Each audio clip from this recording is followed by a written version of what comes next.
Question 0.35 বর্গ কত? ৫ ৫ 25, ৩ ৪ 12, তো এই হচ্ছে আমাদের 0.35 বর্গ।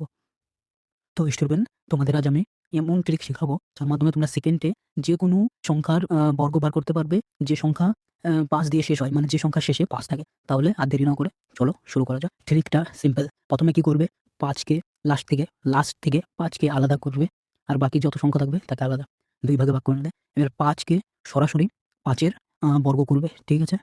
৫-এর বর্গ। আর যে বাকি সংখ্যা থাকলো, যেরকম ৭ রয়েছে, ৭কে ওর পরের ঘরের সংখ্যা দিয়ে গুণ করবে। তাহলে ৭-এর পরের ঘর হচ্ছে 8, তাহলে গুণ করলে তাহলে কি হচ্ছে এবার ৭ 8-এ ৫৬ হয়। ৫৬ বসিয়ে দিলে তারপর 5-এর বর্গ করে বসিয়ে দেবে, ৫ ৫ 25।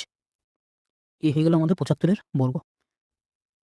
চলো আরেকটা উদাহরণ নিয়ে দেখা যাক। ৫৫।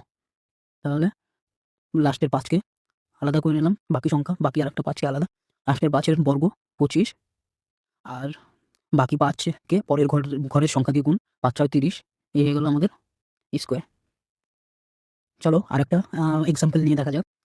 1.45 এর বর্গ বার করতে হবে আমাদের। সেম একই ট্রিক ফলো হবে। প্রথমে কি করবে, 5কে আলাদা করে নেবে আর বাকি সংখ্যাকে আলাদা করে নেবে, ঠিক আছে?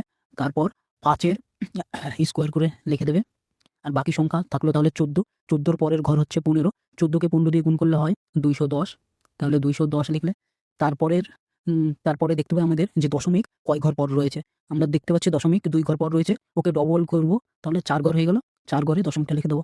তাহলে 5 1 ঘর, 2 2 ঘর, 0 3 ঘর, 1 4 ঘর, তাহলে এইখানে দশমিক হয়ে যাবে।